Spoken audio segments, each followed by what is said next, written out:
इस कहानी की शुरुआत में हम एक छोटे से बच्चे को देखते हैं जिसका नाम बेन होता है। बेन के दादा उसे एक खजाने की कहानी सुना रहे होते हैं। वह बताते हैं कि इस खजाने के बारे में आज तक किसी को पता नहीं चल पाया। अब कहानी कुछ साल आगे जाती है जब बेन बड़ा हो चुका होता है। बेन फैसला करता है कि वह अपने दोस्तों के साथ मिलकर उस खजाने को ढूंढेगा। बेन को अपने दादा की सुनाई हुई कहानी से थोड़ा अंदाजा होता है कि आखिर यह खजाना कहाँ छुपा हो सकता है। बेन के दादा ने उसे एक कागज दिया था जिस पर कोई रहस्यमय नाम लिखा होता है। बेन उसे नाम को देखकर समझ जाता है कि यह किसी जहाज का नाम है। बेन का दोस्त राइली जहाज की लोकेशन निकालने में बेन की मदद करता है। जब वह एक बर्फीले इलाके में पहुंचते हैं उस जहाज को ढूंढने के लिए, तो बेन ये सोचता है कि जरूर जहाज इस बर्फ की चादर के नीचे छुपा हो सकता है। बेन और उसके दोस्त खुदाई शुरू करते हैं। काफी मेहनत के बाद आखिरकार उन्हें वह जहाज मिल ही जाता है जिसमें खजाना छुपा होता है। बेन ये खुशी की खबर अपने दोस्तों को सुनाता है। सबसे पहले बेन अपने दोस्त इयन का धन्यवाद करता है। इयन वह दोस्त था जिसने इस खोज में सारा पैसा लगाया था। लोगों का मानना था कि बेन और उसका परिवार पागल है क्योंकि वह एक ऐसे खजाने की तलाश कर रहे थे जिसका आज तक किसी को पता ही नहीं चला। बेन और उसकी टीम जहाज के अंदर घुसती है। इधर उधर ढूंढने पर उन्हें एक कमरा मिलता है। उस कमरे में उन्हें बहुत पुरानी चीजें और बॉक्सेस मिलते हैं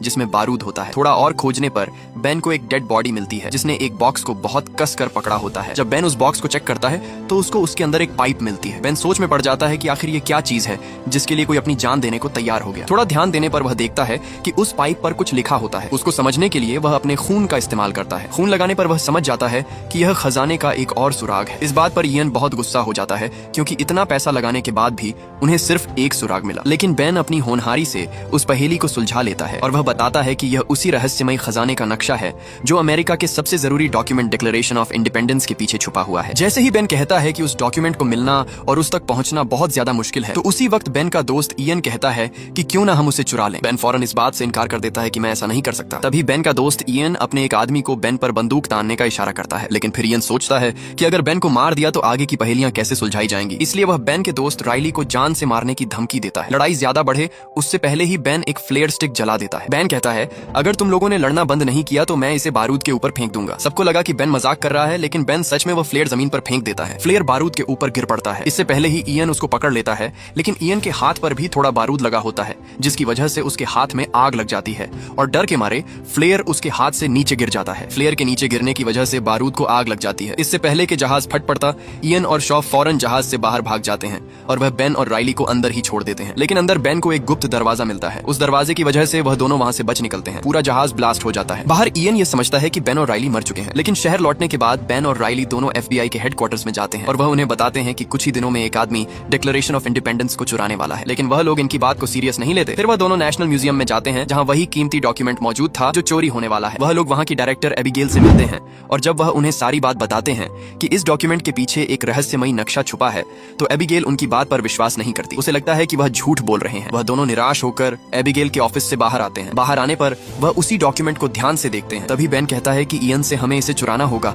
ताकि यह उसके हाथ न लग पाए। तभी बेन का दोस्त राइली कहता है कि इसे चुराना नामुमकिन है, यहाँ बहुत ज्यादा सिक्योरिटी है। उसके बाद वह उसे लाइब्रेरी में ले जाता है और डिटेल से समझाता है कि इसे चुराना कितना नामुमकिन है और यह कितनी ज्यादा सिक्योरिटी में है। लेकिन बेन उससे कहता है कि हमें कुछ ऐसा करना होगा। क्या हम इस डॉक्यूमेंट को उसकी जगह से हटाकर प्रिजर्वेशन रूम में शिफ्ट करवा सकते हैं, क्योंकि वहाँ सिक्योरिटी बहुत कम है। राइली को बात कुछ समझ नहीं आती, लेकिन फिर भी वह अपने दोस्त की मदद करने के लिए मान जाता है। फिर दोनों बहुत अच्छे से प्लान बनाते हैं। सबसे पहले उन्हें जिस चीज की जरूरत है वह है एबिगेल के फिंगरप्रिंट्स और दूसरी चीज उन्हें ऑब्जर्वेशन के कोड चुराने होंगे। एबिगेल के फिंगरप्रिंट्स के लिए बेन एबिगेल को एक गिफ्ट भेजता है। गिफ्ट के उस बॉक्स में एक खास केमिकल लगा होता है क्योंकि जब वह कोड डालने के लिए बटन्स का इस्तेमाल करेगी तो उसके ऊपर उसके फिंगरप्रिंट्स रह जाएंगे। शुरुआत में प्लान उसी तरह काम कर रहा था जैसा बेन ने सोचा था। वहीं कहानी की दूसरी तरफ इयन भी अपने आदमियों के साथ तैयारी कर रहा था। उनका प्लान डांस पार्टी वाले दिन म्यूजियम पर अटैक करने का होता है। जब पार्टी वाले दिन वह डॉक्यूमेंट प्रिजर्वेशन रूम में शिफ्ट होता है तो बेन वर्कर्स का भेष बनाकर बिना किसी दिक्कत के बिल्डिंग के अंदर घुस जाता है। अंदर जाते ही वह अपनी ड्रेस चेंज करता है और एबिगेल से मिलता है। पहले तो एबिगेल बेन को देखकर चौंक जाती है, लेकिन बेन यह बोलकर बात को घुमा देता है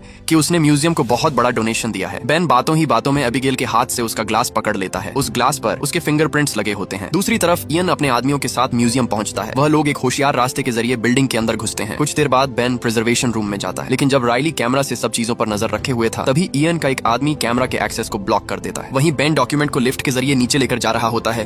तभी वहां इयन और उसके लोग उसे देखकर हैरान हो जाते हैं क्योंकि वह लोग ये समझ रहे थे कि बेन का पता तो कट चुका है। तभी इयन का एक आदमी बेन पर गोलियां चला देता है, लेकिन बेन उस डॉक्यूमेंट को आगे कर देता है। डॉक्यूमेंट पर बुलेट प्रूफ ग्लास लगे होने की वजह से बेन की जान बच जाती है और वह लिफ्ट के अंदर चला जाता है। लिफ्ट में घुसने के बाद बेन डॉक्यूमेंट को उसके कवर से बाहर निकालता है। लिफ्ट से बाहर निकलने पर बेन एबिगेल से बचकर वहां से निकलता है। एबिगेल ने यह कंफर्म कर लिया था कि बेन का नाम गेस्ट लिस्ट में है ही नहीं और वह झूठ बोल रहा था। वहीं बेन उनसे बचते हुए एक स्टोर में छुप जाता है। लेकिन जब बेन वहां से निकलने लगता है तो कैशियर की नजर बेन के उस डॉक्यूमेंट पर पड़ती है। उसे लगता है कि वह स्टोर में से कोई चीज बिना पैसे दिए उठाकर जा रहा है। कैशियर बेन को सिक्योरिटी गार्ड की धमकी देती है और पेमेंट करने को कहती है। बेन कार्ड से पेमेंट कर देता है क्योंकि उस वक्त उसके पास ज्यादा कैश नहीं होता। बाहर जाते समय एबिगेल उसे देख लेती है और उसका पीछा करती है। जैसे ही बेन वह डॉक्यूमेंट राइली की वैन के पिछले हिस्से में डालने लगता है तभी वहां एबिगेल आ जाती है और वह उससे कहती है कि तुम ये क्या कर रहे हो। वह उसके हाथ में वह डॉक्यूमेंट देखकर समझ जाती है कि इसने उसे डॉक्यूमेंट को चुरा लिया है। एबिगेल फौरन सिक्योरिटी गार्ड्स को बुलाने लगती है। डर के मारे बेन उसे वह डॉक्यूमेंट वापस कर देता है। लेकिन डॉक्यूमेंट वापस करने पर भी जब वह पुलिस को बुलाने लगती है तभी इयन उसे देख लेता है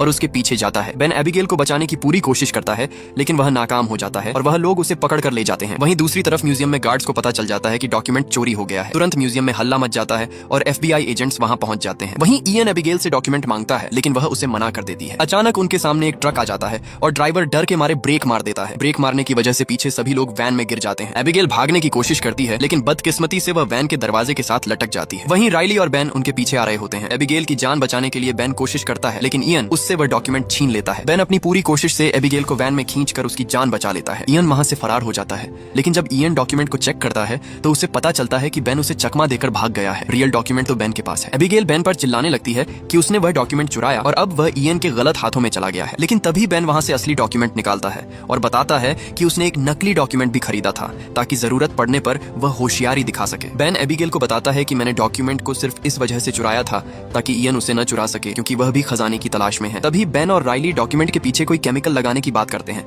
ताकि वह क्लू ढूंढ सके। लेकिन एबिगेल उनकी बात सुनकर गुस्से में आ जाती है। वह कहती है कि ऐसे डॉक्यूमेंट खराब हो जाएगा। लेकिन राइली कहता है टेंशन न लो, हम ऐसा कुछ नहीं करने वाले। लेकिन उन्हें जिस सामान की जरूरत थी वह बेन के घर में था और FBI एजेंट्स की वजह से बेन अपने घर जा नहीं सकता था। जब बेन के पास कैश नहीं था और उसने कार्ड का इस्तेमाल किया था तो उसकी मदद से FBI एजेंट्स उसकी लोकेशन बहुत आसानी से ट्रेस कर रहे थे। इसलिए बेन रोड के साइड पर रुककर सोचता है कि खजाना ढूंढने के लिए कुछ जरूरी चीजें चाहिए जो घर पर हैं। उनमें से फ्रैंकलिन नाम के एक इंसान के लिखे हुए कुछ लेटर्स थे जो खजाना ढूंढने में बहुत काम आएंगे। अचानक बेन को याद आता है कि उसके पिता के पास भी उन लेटर्स की एक कॉपी पड़ी हुई थी। तभी बेन अपने पिता के घर जाने का सोचता है। तभी एबिगेल वह डॉक्यूमेंट लेकर वहां से भागने लगती है लेकिन बेन उसे रोक लेता है। काफी देर समझाने के बाद वह मान जाती है और वह भी देखना चाहती है कि आखिर यह क्या खजाना है जिसके पीछे यह लोग पागल हो रहे हैं। दूसरी तरफ FBI एजेंट्स बेन के घर पर रेड मारते हैं। उन्हें वहां पर बहुत सी चीजें मिलती हैं। उन्हें वहां वह लेटर्स भी मिलते हैं जिनके बारे में बेन बात कर रहा था। वह लोग बेन का पता लगाने की बात करते हैं। जब बेन अपने पिता के घर पहुंचता है तो वह दरवाजे पर खड़े होकर उससे कहते हैं कि मेरा सिर्फ एक ही सपना है कि तुम मुझसे मिलने आओ मगर यह खजाने की बात न करो। तब बेन कहता है कि मैं आपसे मिलने ही तो आया हूँ, बाद में बातें करेंगे, साथ में टाइम स्पेंड करेंगे। बस एक बार उन लेटर्स के बारे में बता दो जो आपके पास पड़े थे, वह मुझे दे दो, फिर आराम से टाइम स्पेंड करेंगे। ये सुनकर उसका पिता आग बबूला हो जाता है। वह अपने बेटे से कहता है कि मैंने अपनी पूरी जिंदगी उस खजाने को ढूंढने के पीछे लगा दी और कुछ हासिल नहीं किया। तुम क्यों अपनी जिंदगी बर्बाद कर रहे हो? वह कहता है कि ऐसा कोई खजाना नहीं है, ये सिर्फ लोगों की बातें हैं जो कहानियों में अच्छी लगती हैं। लेकिन बेन अपने पिता की बातों पर ध्यान नहीं देता क्योंकि उसे खुद पर यकीन था। जब डॉक्यूमेंट के पिछले हिस्से की जांच करते हैं तो उन्हें कुछ खास कोड्स मिलते हैं जो उन चिट्ठियों से जुड़े हुए हैं जिनके लिए वह अपने पिता के घर आया था। जब बेन दोबारा अपने पिता से उन चिट्ठियों की मांग करता है तो वह उसे कहता है कि वह चिट्ठियां तो मैंने किसी म्यूजियम को दे दी हैं। ये सुनकर बेन एबिगेल और राइली के साथ वहां से चला जाता है। जब FBI बेन के पिता के घर पहुंचती है तो उन्हें वह वहां बंधे हुए मिलते हैं। बेन के पिता बताते हैं कि मेरा बेटा मुझे यहाँ बांध कर चला गया है और वह मेरी गाड़ी भी ले गया है। तभी FBI ऑफिसर अपनी टीम को गाड़ी का नंबर ट्रैक करने के लिए कहता है। कहानी की दूसरी तरफ इयन को यह बात समझ आ जाती है कि जो सुराग उन्हें जहाज के अंदर मिला था वह उन्हीं चिट्ठियों से जुड़ा हुआ है। थोड़ी रिसर्च करने के बाद उसे पता चलता है कि उन लेटर्स की कॉपीज एक म्यूजियम में रखी हुई हैं। ये पता चलते ही इयन तुरंत वहां जाने के लिए निकल पड़ता है। उसे यकीन होता है कि अगर वह उन लेटर्स को देख लेगा तो शायद खजाने तक पहुंचने का अगला सुराग भी उसे मिल सकता है। उधर राइली उस कोड को समझने की कोशिश कर रहा होता है। तभी एक छोटा बच्चा वहां आ जाता है और क्यूरियोसिटी में उस पेपर को देखने लगता है जिस पर कोड्स लिखे हुए थे। हैरानी की बात यह होती है कि वह बच्चा चुटकियों में सारे कोड्स कॉपी पर लिख देता है। राइली भी उसकी स्पीड देखकर हैरान हो जाता है कि वह इतना छोटा बच्चा इतनी जल्दी कोड कैसे समझ रहा है। जब बच्चा आखिरी वर्ड का पता लगाने जा रहा होता है तभी अचानक वह इयन से टकरा जाता है। इयन तुरंत समझ जाता है कि इस बच्चे ने पेपर पर कुछ सॉल्व किया है और उसे कुछ महत्वपूर्ण जानकारी पता है। इयन उस बच्चे का पीछा करता है ताकि वह जान सके कि उसने क्या लिखा है। लेकिन जब तक वह बच्चा वहां पहुंचता है राइली वहां से जा चुका होता है क्योंकि राइली ने खुद ही आखिरी कोड वर्ड का पता लगा लिया था। राइली वह कोड्स लेकर बेन और एबिगेल के पास पहुंचता है। अब वह तीनों मिलकर उस कोड को समझने की कोशिश करते हैं ताकि अगला सुराग मिल सके और खजाने की खोज आगे बढ़ सके। कुछ देर सोचने के बाद उन्हें यह समझ आता है कि यह कोड इंडिपेंडेंस वाली घड़ी की तरफ इशारा कर रहा है। यह समझते ही तीनों तुरंत वहां जाने का फैसला करते हैं। तीनों जल्दी से इंडिपेंडेंस हॉल की तरफ निकल पड़ते हैं ताकि उनसे पहले इयन वहां न पहुंच जाए और वह लोग अगला सुराग हासिल कर सकें। दूसरी तरफ इयन उस बच्चे को पैसे देकर उससे पूछ लेता है कि उसने राइली को कौन से कोड्स बताए थे। बच्चा उसे वही कोड्स बता देता है जो उसने पेपर पर लिखे थे। कोड्स मिलते ही इयन भी इंडिपेंडेंस हॉल की तरफ निकल पड़ता है। उसे पूरा यकीन होता है कि बेन भी जरूर उसी जगह जाएगा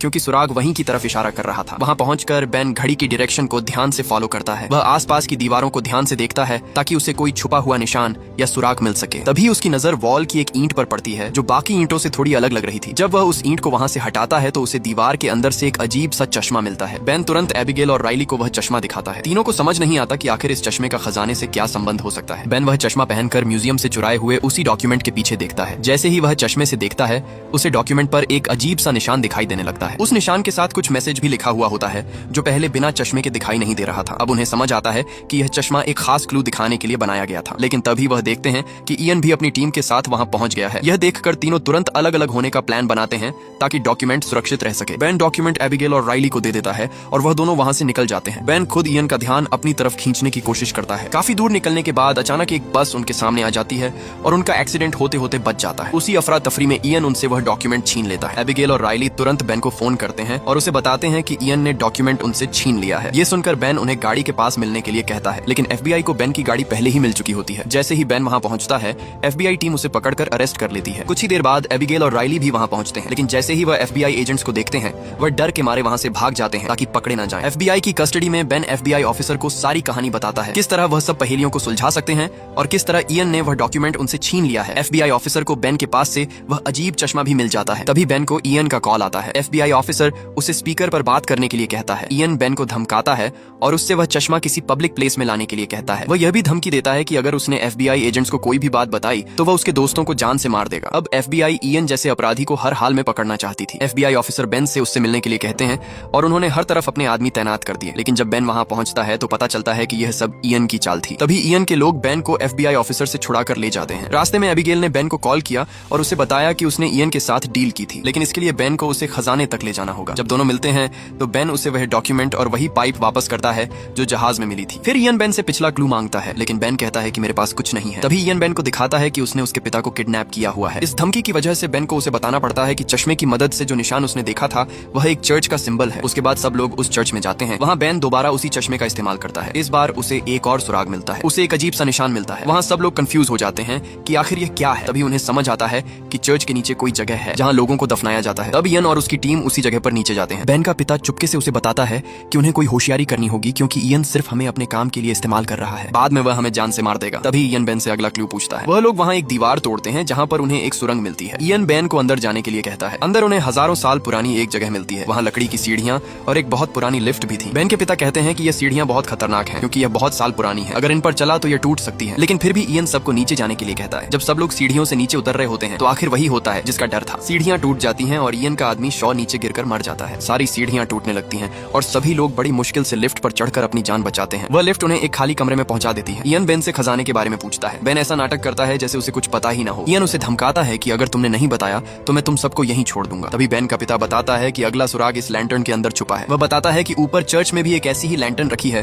तो हो सकता है कि खजाना वहीं हो। लेकिन इयन उनकी बात पर विश्वास नहीं करता और उन्हें वहीं छोड़ देता है। वह कहता है कि जब मुझे खजाना मिल जाएगा तो मैं तुम्हें वापस ले आऊंगा। तब राइली परेशान होकर सबसे कहता है कि हम यहीं मर जाएंगे। तब बेन और उसका पिता एबिगेल और राइली को बताते हैं कि उन्होंने इयन को चकमा दिया था। लैंटर्न वाली बात सिर्फ झूठ थी क्योंकि उन्हें पहले ही एक और सुराग मिल चुका था जो उन्हें एक गुप्त कमरे तक ले जाता है। जब वह लोग उस कमरे में जाते हैं तो ऐसा लगता है कि यहाँ पहले भी कोई आ चुका है। बेन काफी उदास हो जाता है। तभी वह अपने पिता से कहता है कि शायद आप हमेशा सच कहते थे, शायद ऐसा कोई खजाना है ही नहीं। उसका पिता उसे उदास न होने के लिए कहता है कि हो सकता है कोई हमसे पहले यहाँ आ चुका हो। लेकिन बेन अभी हार नहीं मानना चाहता था। तभी बेन की नजर कुछ खास तालों पर पड़ती है। उनमें से एक लॉक खोखला था और उसकी शेप बिल्कुल उस पाइप जैसी थी जो उसे जहाज में मिली थी। तब बेन उसे निकालता है और उस लॉक के अंदर फिट करता है। अचानक लॉक घूमता है, दरवाजा खुल जाता है और उस कमरे में वही खजाना होता है जिसके लिए उसने सालों मेहनत की थी। उस कमरे में पुरानी किताबें, गोल्ड ज्वेलरी, एंटीक आइटम्स और बहुत सी कीमती चीजें होती हैं। बेन और उसके पिता जो चीज सालों से ढूंढ रहे थे आखिरकार वह उन्हें मिल जाती है। सब लोगों के चेहरों पर एक अजीब सी खुशी होती है। तभी उन्हें बाहर जाने के लिए सीढ़ियां भी मिल जाती हैं। बेन बाहर निकलता है और उसे वहाँ एक आदमी नजर आता है। बेन उसे फोन मांगता है और एफबीआई ऑफिसर को कॉल करता है और वह एफबीआई ऑफिसर से मिलता है और उसे खजाने की सारी सच्चाई बताता है। बेन कहता है कि उसे कुछ नहीं चाहिए, लेकिन उसने कुछ बातें एफबीआई ऑफिसर से मनवाई। पहले यह कहता है कि एबिगेल पर किसी भी किस्म का एक्शन न लिया जाए। दूसरा, खजाने को ढूंढने का पूरा क्रेडिट उसे और उसके परिवार को मिले। राइली को भी खजाने में से थोड़ा हिसाब दिया जाए। और सबसे जरूरी बात,